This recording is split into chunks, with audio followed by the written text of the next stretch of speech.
So, welcome everyone. Today is September 14th, and I'm coming to you from the land of lobsters and moose in South Portland, Maine. And I have the pleasure of having my friend George, a beloved Type 1, here today to do a teaching on what it's like to have the one pattern in one's emotional atmosphere. So great to have you, George, and just a pleasure. And you're in Ashville, where all things good and possible occur. So tell me a little bit about how you discovered the Enneagram, how that journey started for you. Yeah, of course. And I just want to say, Michael, great to be with you. I always love the chance to spend a little time with you. You too. Be in your awesome energy. So yeah, I would say that I first discovered the Enneagram, it's been a little over 30 years ago. It happened to be at a young adult retreat through a church. And I guess it was maybe a regular ongoing part of their young adult programming that they use the Enneagram to help young people try to better understand who they are. So it's like a whole new world for me to understand that. You know, up until then, I felt like, probably like most people, I'm in my own experience and trying to understand myself, but didn't really have much in the way of tools. And it just seemed like within an hour, this whole framework was presented and I could have some understanding and context, like, wow, that is how I think and feel. And there is a reason for that. And oh, that's why other people think and respond differently than me.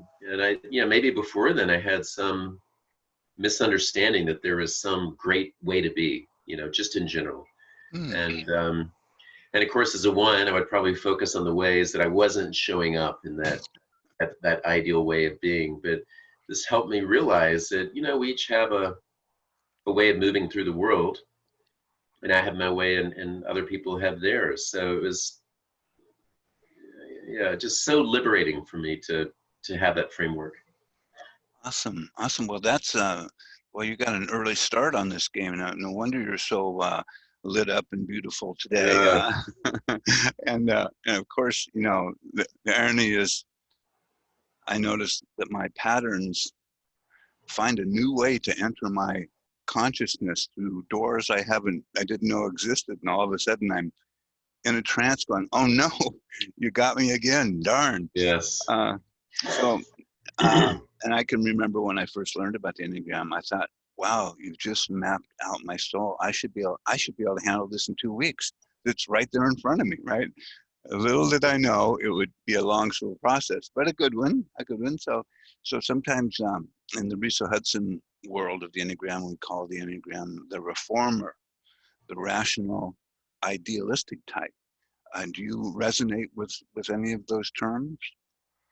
I do. I would say, reformer, and I guess the idealist, that definitely rings true for me, holding an ideal probably for everything, an ideal for me, an ideal for the world, as I look out into the world, and I certainly can be aware of my lens, that this is not how it should be, or as a world or as a people, we should blank, we should be fair, we should be respectful and such. And of course, lots of people have those thoughts beyond a one, but I think that those of us who are ones maybe have a little bit more of a energetic charge when it comes to principles or ways of being. And so, yeah, I mean, I certainly hold a standard for myself, and, that can show up with interacting with my family and such. But, at the same time, I really have liked, reading about the one that, that I think at the heart, even though it can come out as sometimes brittleness or control or rigidity, I feel like the desire underneath for the one is a positive one, Yeah, absolutely. And it appears that was such an important statement that you've frozen on my screen, and you'll probably be calling back, but and I will wait for you patiently because it looks like it's my turn to talk as you hold that pose, and I think I'll just quickly send you a text and see what happens here. So, and I'll put you on pause. So we're back on again for part 2. And there may be part 3 and part 4. We don't know. You were talking about idealism, and I was thinking of, when I teach the Enneagram, one of the things that Gail Scott often talks about, who's a type 1. She said, type 1s were born with an inherent memory of how things were when they worked perfectly. In fact, they have that ideal, deep impression, and then of course they land on planet Earth, and they, don't have an idealistic world to grow in, and they develop that kind of a personality shell or the patterns around essence, and then there's the hunger to get back to what is a felt and known reality that means I have to work through the obscurations of my type. But that sense, she says, for type 1s, says, as a type 1, I see the ideal and I see the gap, and it pains me so. It's like a shock to my system. So I wonder, does that resonate with some of what you have noticed about your type 1-ishness?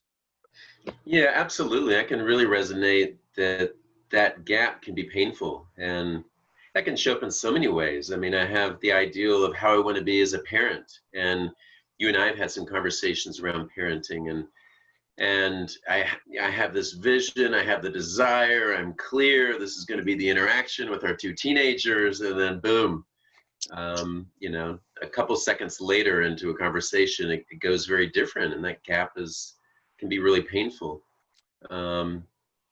And I really love what she shared, this inherent memory of the ideal world, and maybe that was, and now we're in planet Earth and in this incarnation, and it feels like such a disconnect. But I've actually been working on a book for a number of years. I mean, really last maybe 4 or 5 years, and much more so over the past year. And it really is, we ones like to, and I have an undergraduate engineering degree. And, so if you combine a 1 with kind of this engineering brain, yet all of my work is, and my passions have been more on the spiritual and personal development realm. But when you kind of combine all that, it is about a manual for how to be in this human existence. And how do we work with that? And because this machinery we have in terms of the mind and the personality and the reactions, and it's tricky, as we all experience. And even though we're amazing and we're brilliant, we have all these tools, it's a lot to operate. And so one of the things that's been really helpful in this process is, I'm in my mid-50s now, and I think for a number of decades now, my approach has been more of a self-improvement project. If only I can read enough books and learn the tools and improve myself and such, then I will be this kind of ideal version of George. And life has continued to, on a moment by moment basis, show me like that's not happening. I mean, I can try to work with this as best I can, but it has really become more of a process of how can I be present to this experience of George? How can I be present to this personality? But it's more about stepping behind this George and how to be able to see it, hold it, be with it, have compassion for it as best I can. And so this whole process in the book is really about how do we keep a foot and really be okay with our humanness that will always be there, and yet have a foot in this who we really are. And that's one of the things I love about the Enneagram. It's not saying this is who you are in this box, but it's describing who we're not. It's I am that personality, but who I really am is way beyond that. And how do I kind of straddle both worlds? And I guess that other foot is in the ideal that we all are and that life is. So I love that framing from your friend who said, it's tapping into. And right when, oh, you're back. I thought we were gonna, every time you get really eloquent, Rose for a it second. starts to freeze up. It's like go stop right there. Too much good information. Yeah. Well, I had a couple of things that I wanted to just respond to was about the heart of the one, and what I've noticed. It seems to me, I've noticed that the type one, because they are, you know, up against an intense inner critic, that through all of the suffering that they go through to liberate themselves from that, I find them to have a merciful heart, the very Mm, best of the ones, a really merciful heart, and that doesn't want to cause suffering for people or and wants people to be treated fairly, but a sensitive, merciful heart. And sometimes, all of the types when they're caught in their patterns, the beauty of the heart, kind of disappears behind the defense structures where I'm trying to protect myself from more wounding, right? So the personality comes online. But I found a real, mm, uh, again, uh, you know, Gail Scott said, there's something about ones that is so beautiful. They're so earnest about what they're doing. There's an earnestness, like, mm, like I know you don't.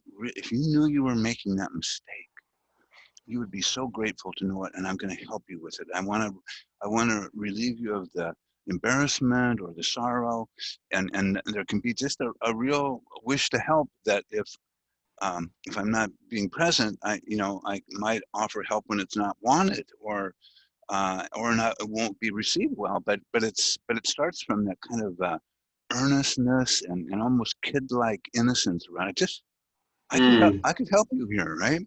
So Yes. so there's that beauty, and then the other thing, about the patterns. And one of the things that my teacher says is, Michael, you'll not be getting rid of your patterns. They're there, but you'll Mm-hmm. learn, as you were saying, to learn to stand behind them or to have mercy when so once the machine gets triggered, you just sometimes have to wait until it ends. And then you apologize or you go, oh, that's just a powerful machine. It just kicked my butt again. Wow, just when Mm-hmm. I think I had it.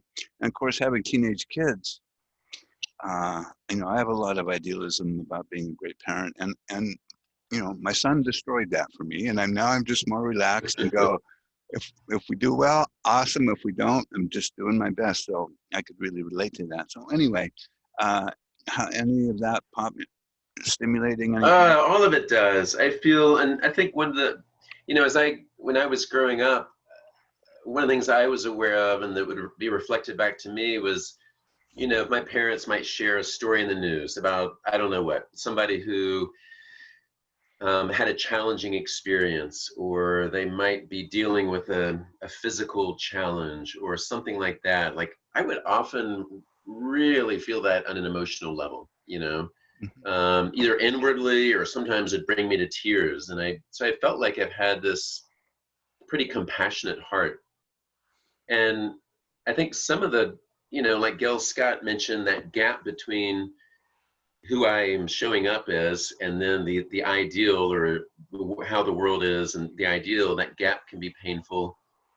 Likewise, I think when I show up in my prickliness as a one, and the irritable critic, and somebody experiences that, and I know they're experiencing that, not only is that painful, but it's painful because I know I'm more than that. I don't want to be seen as, oh, he's just a prickly critic, because I feel like I have a lot of I don't know, passion and compassion.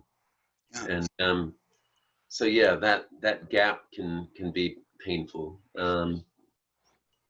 yeah, really resonate with the earnestness as well. You know, there is this kind of intense desire to want to help. Yeah. Well, it's so, you know, the other thing we talk about sometimes is like that kind of essence wound where I think this really is God's sense of humor, where I'm, you know, have a sense of the essence, and then I'm in the world, and now I have this pattern, and then I wake up or start to wake up when I'm 30, 40, or 50, whenever, and I go, oh, this thing has been running me for a long time, and I couldn't fix the damn thing. Well, I still can't Mm-hmm. fix it, but there it is. At least I see it. But the heart wound we often talk about is the choked heart. It's like a choked, squeezed heart. When I lose contact with the perfection and the potentiality, it's like my heart really clenches in pain, and it's a grief-stricken heart. And sometimes, you know, that grief-stricken heart can, you know, mobilize a sense of I've got to make the world good because this pain is deep. Um, Mm-hmm. so it's, you know, it's as you said, seeing the gap is really painful. And one of the things that sometimes ones will sort of jokingly say, well, you know, how come I care so much about improving things? Sometimes people around me just seem like irresponsible children. They don't like, you know, they want to take a break. There's work to be done here. And Yeah. it's like I'm carrying the load and you're not even bothered by it. What's going on? So has that been something that you've experienced? Oh my gosh. Absolutely. I'm married to a 7, and I think our son is a version of a 7, and our daughter is a very organic, in the moment. Um, she has a lot of 4. She seemed to type out as an 8. She's very strong-willed, but very creative and spontaneous. So I'm not surrounded by anybody that comes within 10 miles of one characteristic. So, you Yeah. know, for me, it's like, well, let's get our stuff done. Then we can go play. And, you know, the household is like, we're going to play. But, you know, it's good for me. I mean, sometimes it creates definitely some dissonance. Um, and, but, you know, that's where I want to stretch. And, you know, instead of this kind of autopilot, seeing myself and the world as a project, you know, let's, you know, whether it's working on the house or the world or each other or our family dynamics, like my default can be what's the work that needs to be done to help things along. And Yeah. yet Hmm. part of the opportunity is how to be able to be present in the world in a way where I can see the beauty of it as it is. You know, otherwise it stays at an arm's length. It's like, oh, well, it'll be good when blank, when I catch up on the list, or when I fix this, or I improve this. But you know, that's one thing. I feel like I'm a really slow learner, and you know, one of the slow learnings has been that if I approach it like that, I will unwittingly or unconsciously stay within this mindset of it's not here yet. You know. Hmm. Well, you know, several ones have said, you know, that that sense of there's work to be done first is that they feel it in their body. Like Mhm. this is a fact. I'm not just dreaming this up in my head. I feel it. Like let's go. What, you don't feel that? I mean, you know, what, you've been taking Quaaludes again? What's going on here? Like I can. There's a sense of emergency about it. Like now it's immediate, and Yeah. and I'll get to the fun later. And then sometimes they Hmm. say the fun comes a lot later than I expected. That can be slow. So, do you notice that you feel that in your gut, or is that in your body when you have that sense of we got to get this done? I think part of it is urgency, like we got to get it done, but I'm also aware that I have an autopilot. I've developed an autopilot orientation around let's get busy doing something that's going to move things forward. So I don't know if that's productivity or I Well, just don't want to sit progress. here. There's a sort of Um, a I've got to be and moving you know, toward. Go ahead. Go ahead. What's that? Yeah, but sometimes I'll check in with myself, and I'm like the other day we were out with some families, and it was part of a camping thing, and we've been hanging out a lot, and it was super fun. And Mhm. but then there was something in me like, all right, there's a part of me inside that's saying, all right, let's get going with, there's a lot to do, back at home. And I checked in with myself, and I was I was thinking, well, if I go home, what is it that I'll actually be working on? First of all, it wasn't that clear. There was this vague thing of let's get productive.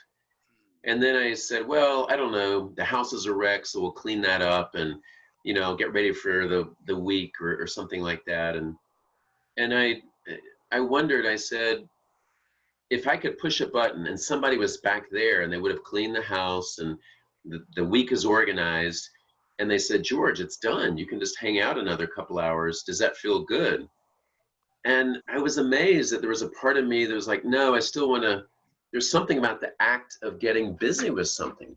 That's great to So notice. Great to know.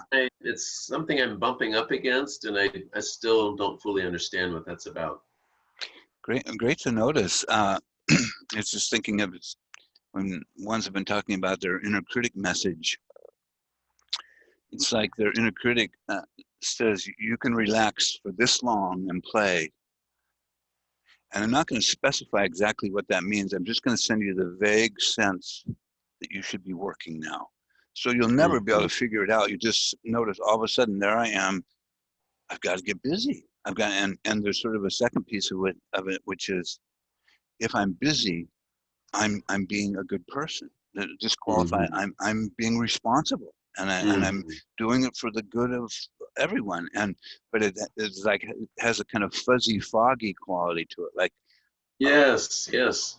yeah, yeah. So it can be, Yeah, that's a really important part. It is a fuzzy quality, yeah, and I've always had a never-ending, enormous to-do list, and there can be part of me that says, God, I really want to catch up. That's my dream to catch up. If only I could catch up on my to-do list. So it's almost like that voice is there, but then there's an inner part, maybe around the corner, that loves to keep adding to the list and doesn't want that list to shrink. So there's kind of a counter intention that continually plays out.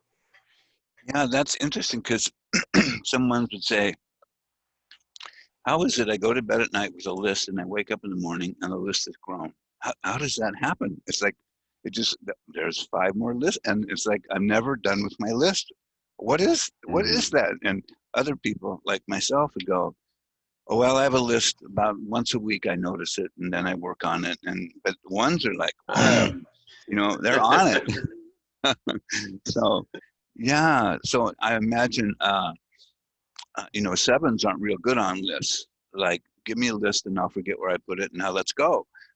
So it must be Mhm. quite something to have that kind of alternative reality, that other window on reality that pops up in your home life. Oh yeah, and I'm embarrassed to admit that my wife is just a classic seven in that not into lists. It's very organic. Um, Mm-hmm. One of the most common things that she'll say is, "I forgot." It's like, "Hey, did you call so and so about our kids' school?" "Oh my God, I forgot." And and again, she is amazing and plays a huge you know, positive role in our family, Mm-hmm. but we just have completely different styles. But the part I'm more embarrassed to admit is that I I help her with list management for her. It's like, well, let me just put that on her list because she's not creating a list, and given she forgets, maybe she'll remember. If I write it down, Yeah, and that has created some tension at different times. At yeah, part times, I think she values it, and other times not really what she's looking for. yeah, So yeah, that one's a dance to live, and where we're in that time of life where we're busy with work and we're busy with teenage kids and needing to get things done, and to have two very different styles like that. But I would say by and large, we've seen it as a complement to each other. yeah. Awesome, awesome. Yeah. Well, I think the challenge, for me always is that, as my teacher is saying, based on your personality, your window on reality, you have this lens here, and we're really trying to stretch it so you see more. But when you're looking out of this lens, it seems like this is the real reality. And what's wrong with you people? You're not. It's part of certainly a lot of the spiritual path is to break down that delusion that I know what's right. And I know for Mm-hmm. myself as a type 4, I can go to type 1 when I'm healthy and when I'm feeling frustrated. And when I'm feeling frustrated, usually when I go to the less healthy side, my beloved family gets to experience it and they remind me. But it's like suddenly nobody's doing anything right. And all I can see is what's like, you didn't finish this and you didn't do that. And and it's like my lens just shows up Mm, on what's wrong here. And then if I check absolutely. inside, I usually feel like I've already judged myself to the bone, but it's just so it gets projected out. Like I just want to share my experience with you, so you too can feel like a failed human being. But so how is that something that shows up in your life from time to time? Yeah, absolutely. Exactly how you're describing it. Kind of the narrow focus, the word contraction comes up. I just Yeah. physically, mentally, emotionally feel more contracted. And like you said, the vision is on what's missing. I can be looking at a big white wall, and if there's three little spots, Yeah. I can focus on that. And I might be aware of it in the moment, like, wow, I know I'm feeling energetically really tight and contracted right now. And sometimes I might have the wisdom to pull out and go do something and try to open back up. Um, Yeah. a teacher that I follow speaks very often like that. Really, the number one kind of strategy is what he calls open and soften, and Hmm. I find that immensely helpful. It's simple, but when we open and soften, the open really kind of counteracts this wanting to Yeah. clench down and control or grab the wheel or point to the other person, or but just to open the heart, open the mind, open the breathing, Hmm. and then soften, because there can be this clenching that happens. And I find that often when I am mindful to do that, open and soften, it can really shift a decent amount within a breath. Um, so something even energetically like that can help. And and maybe along the lines of energetically, like I have tended to be more of a mind-based person. What's going on? Let me figure this out. What's the strategy? Blah blah blah blah. George is going to engineer his way towards enlightenment, or freedom. Hmm. That might be helpful at times to get clear on strategies and such, but it has helped me sometimes when I'm in the experience of the contraction, just to see it on an energetic level. And instead of like, what am I doing right now? Why am I being critical? Like that just stays in the mind and creates more Hmm. contraction. Just to see it as energy passing through, wow, in more intense, darker, clenching energy, just breathe. Hmm. Just to be able to step out of the mind and into the body Hmm.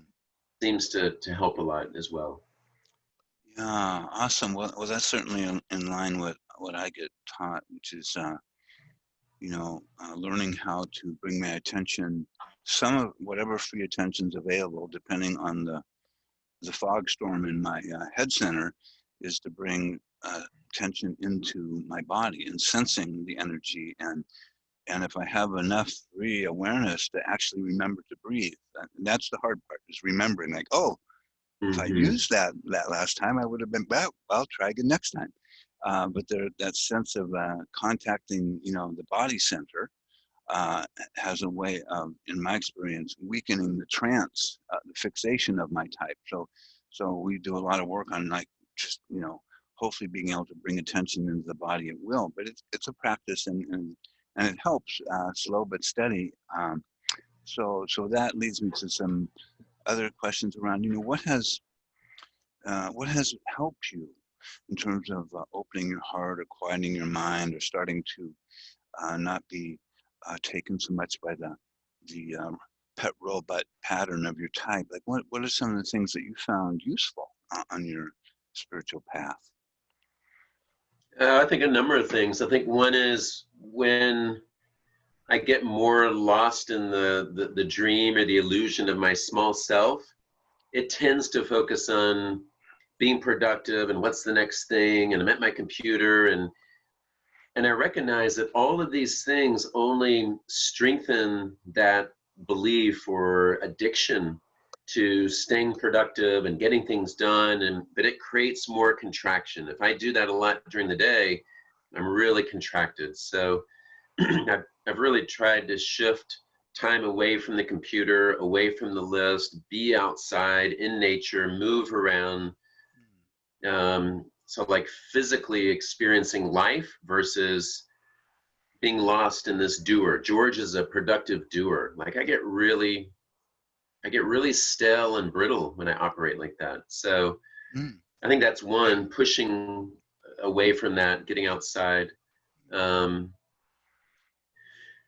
I think another is, it's interesting, the more that I would be in that, the more there'd be this vague, I don't like myself because I know I'm contracted and I'm brittle, and it's almost like I didn't want to look underneath the surface because like, ugh, let me just stay busy. I can kind of avoid what's happening in here. But what I've found is I've really over this past year put way more attention on in the moment to moment experiences when something happens. It could be just a little rub with a comment with my son, or somebody pulls in front of me and I have this, clinch or an upset, or, but I really try to go to that either in the moment or later. I might at the end of the day reflect, like, what are all the things that clinched me? And I'll just really sit with what happened there.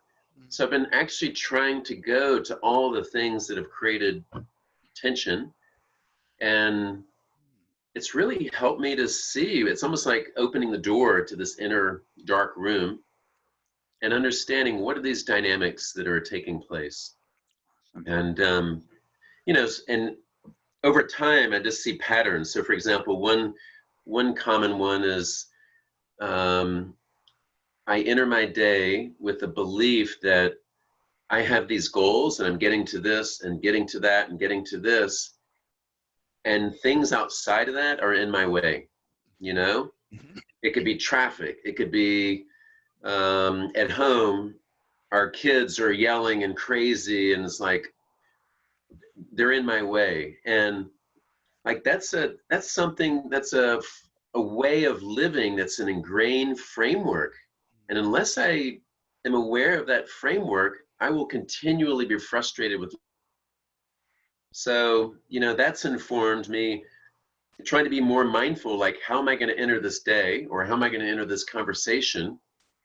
And instead of it's all about George and he's getting to the next thing, can I show up in a way more receptive relationship to life, that I am part of this flow, and kind of trusting the process. So anyway, I've done a lot of work in terms of trying to understand the structures that will continue to get me tripped up unless I look at them. Those are really awesome practices. It's similar to what I've been taught and what I use, the idea of reviewing my day, noticing where I got triggered, and then maybe even doing a visualization where I visualize what I wished I would have done without beating myself up, but noticing and in a sense embodying that moment, so I get a felt sense memory in my body that might be a red flag for me when I start to get triggered again. But it's very similar to what you're saying. And I love that idea, noticing that you get sort of like a direction you're headed with your list. I'm going to get this done, that done, that done. And then something happens like, I'm sorry, that's not on the way. So I'm back here with like, stop right here. And sort of getting caught in a rigid response. It's sort of what my teacher says. It's like, what's in the way is on the way. And I go, well, that doesn't work. He Mm, says, well, try it. It may work, but that whole thing of stopping, noticing when you're rigid, and then going outside and breaking the pattern by doing something different, that's really awesome too. And mm, yeah, beautiful practices. And so as you're talking, I was thinking, well, when you're at your best, like what's that like for you?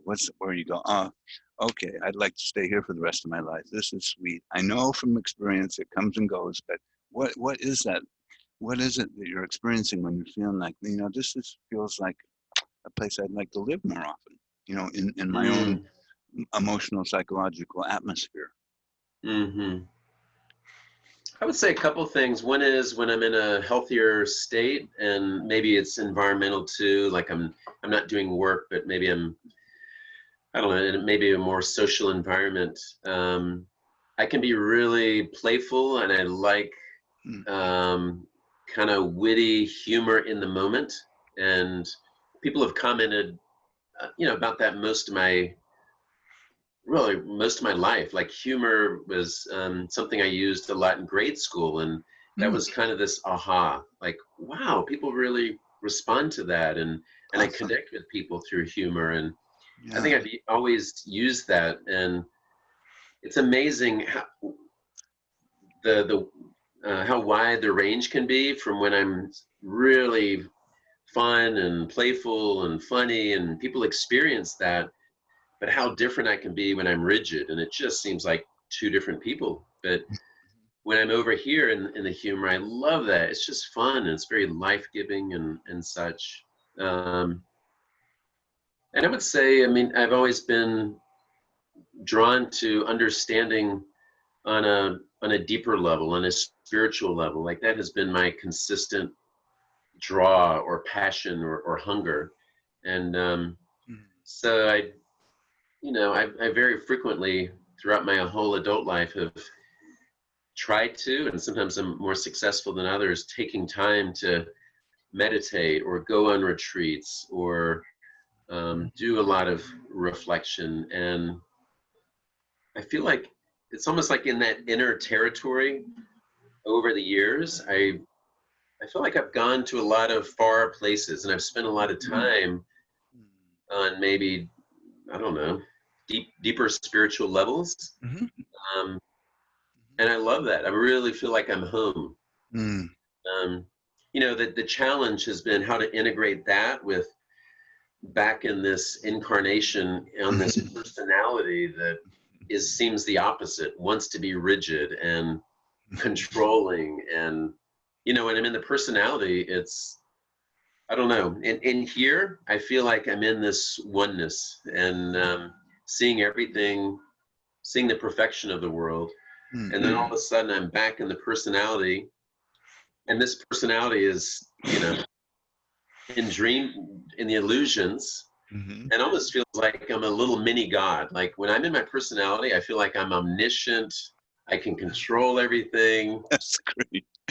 So sometimes I wonder, like, wow, what is this life experience about, that experiencing our essence and yet in this personality vehicle, and sometimes it seems like this crazy mix that we live out.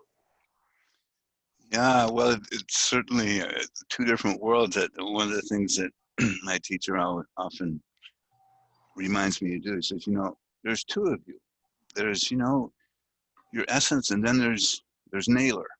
So try to watch and see what Naylor's up to today without getting mad at him. Like, see him as a wayward child who doesn't know better, and sometimes he just gets, he acts up, and you just say, oh, my kids are acting up today. I better bring them back home and, bring some compassion to myself. But just to begin to notice when he's in charge, which is a lot of the day, and notice when he's not, and what a joy that is. But it is quite perplexing and humbling. It's humbling. You can't help but get humbled once you start. Once you start watching. It's like one of my friends says, if you haven't apologized at least 3 times this week, you're just not paying attention. And I said, I know Yeah. that's really true. So I was just thinking of that, sir, when we talk about the essence states of the one, again, putting words on this is clumsy, but there's one of the ways we describe it when one's relaxed, and certainly all the types relaxing is huge for allowing essence to arise. But we've often said that for the one, it's this fundamental, deep sense of my basic goodness, that in my being, I am as white as snow. There's a fundamental goodness that when I'm, that as I remember myself in Gurdjieff language, there's that sense of unity with this goodness that is my Mm, nature, that when I'm in my pattern, I'm not that way, and my personality tends to takes me, it's almost like I'm trying to be so good in my functioning that I'll feel good again when it's actually something, within my being. So I'm just curious about when, mm. it sounds like when you're in that deeper state of being, there's a oneness, feeling a oneness with life and seeing the beauty and connection with everybody, and is that sense of feeling your fundamental goodness, is that something that you get in contact with from time to time? Yeah, and I guess I see it as it feels in a way less personal, and Hmm. maybe there's different layers, So for example, there's personality George, and then maybe a level or so up from that, there's my essence. My essence feels, a little bit above personality, but it's still kind of me focused. Personal, yeah. And then, but I feel like I kind of, when I step back and open and soften, it's more onto what I might use the word being. Yeah. And so it feels more like if I'm in this state of being, I'm not experiencing as much like George's being, but just in this state of being. Yeah. And that you and I and everything we're all on that level. Yeah. We're all manifesting. Here's Michael's form and George's form and the tree's form and such. And so on that level of being, there's all the things that trip me up on the George level, time and getting somewhere and right, wrong and duality and all that stuff. George is immersed in that. And Hmm. when I step out of it to what I might call this level of being, I just see all that for what it is. It just seems to disappear, and it seems so Hmm. clear, like all that is just crazy stuff I make up in my head. Hmm. Um, so yeah, when I am able to step into that, there is no problem. There's no, and even looking at George, there's no problem. Even if George is deep into his tightness or criticalness or whatever, I just hold all that with just, there's no problem. Awesome. And I, to me, I would say that's been the biggest key is getting beyond making George wrong, because George spends a lot of his day critiquing himself and life and such, and Hmm. able to completely see, hold, embrace George as he is has been the hardest thing, because I never want to be found at fault or bad or defective or Hmm. such. It's almost like I'm finally coming to terms with my humanness and Awesome. just continue to embrace it. And can I be okay with if George will play out his patterns and everything else until his last breath? Can I be okay with that? And it's been difficult, but it's helping me to make that step to what it means to really be able to be present and to love. It's not about correcting and fixing. It's just Yeah. myself, life, others. And as I do that, I feel like I've been way more of a patient, loving parent to our kids. Awesome. Well, it certainly correlates with teaching in the Gurdjieff school, which is if you can learn to be with your patterns without judgment, Mm. it starts weakening the conditioning of the patterns. They start to dissolve and soften by Mm. observing and being with them without judgment. And of course, uh, The inner critic likes to come in and then say, you are bad, you are failing, type 1 failure right here, or type 4 failure. But learning to just be objective and like you're just everything you described, noticing, oh, there's George in his pattern today. Well, I can remember that when I was a little boy, I didn't say, I want to have these patterns that take my attention, right? When I was 4 and 5, no one volunteered as far as I know. So how can I relax and just be with it? Certainly I get to apologize when the machine has taken over and I've been omniscient, as my daughter will point out. You think you're right all the time. No, that's not true.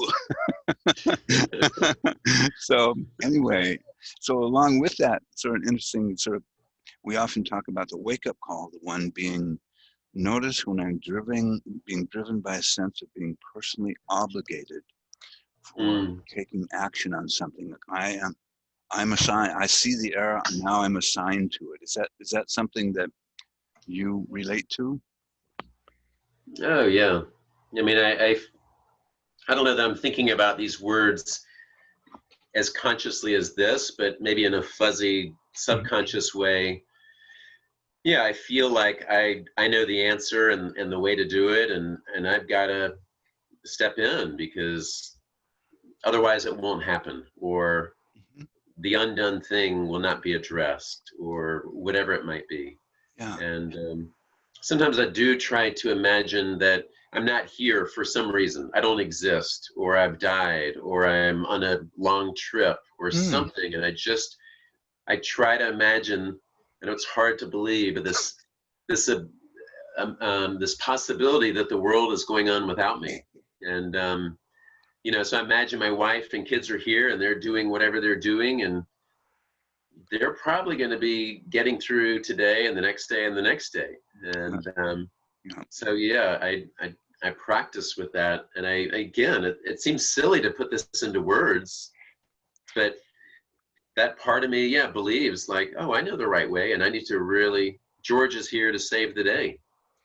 Well, I remember doing a panel with a panel of type 1s, and they all agreed. They said, the problem is most of the time we are right. That's just how it is. And they said the other problem is that how we respond with that knowledge, whether we condemn people who don't follow it or we push it on them. But in general, whatever the topic is, we're right. And so how do we communicate that? Or does anybody really want to know? Or is it my business? But we want to make the world right. So it's hard to hold back because it's for such a positive and good, result.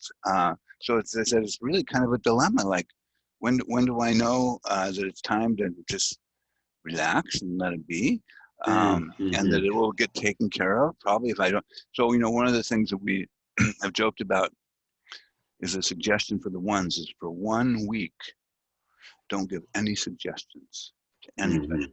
Just and see what that's like to resist. Or maybe you're already doing that, but just for 1 week, just not give advice, and see how that goes. Because sometimes the story is I'll start to develop more of an intuitive sense of when to do it or not, or I'll just get to notice, wow, the machine is wired that way. So yeah, so it's quite a dilemma.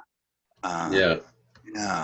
So if you give your family certain educational understanding of your patterns to help them have more capacity to not get triggered, I mean, how do you work with that with your family? Yeah, it's a good question. In some ways, I feel like I know in the past, I haven't done it recently, but I've asked my wife when she senses me as being maybe more rigid, just to say in a kind way, not a judgmental way, but something along the lines of, you're sleeping. I've fallen into the veil, the confusion that there's a problem. I need to fix things. I'm lost. I've fallen asleep again into the personality patterns. Yeah. And sometimes that will just help me, like, all right, yes, take a breath. And again, it's a sense of almost like a sleep in the pattern. Yeah. She can help me see that I'm asleep instead of when maybe she's less aware or she's triggered by that, because otherwise she might say, you know, quit being so stressful. And it makes me like way more stressful. So how can we support each other? Mm. And I try to do that with our son, because when I see him, he tends to have a more difficult time with emotional regulation, and can all of a sudden flare up. But I've tried to be really compassionate with that, because like I know times when I get, it can be a trigger. Somebody says something or something happens, and I can be triggered in the moment, and I'm not meaning to. I can't, Yeah. it's not that I'm trying to be that at all. So I think in general, we're trying to move more towards compassion with each other. Yeah. So instead of, if I'm getting triggered or he gets triggered or something, can we move away from that's bad or wrong? You shouldn't be upset. You shouldn't be angry. You shouldn't be irritable. Yeah. Just to recognize, wow, that person right now is struggling in this moment. Awesome.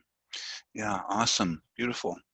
Beautiful. Well, anything you want to, this has been awesome talking with you, and really just given a beautiful teaching for the one. Is there anything you want to conclude with before we close out for today? Mm.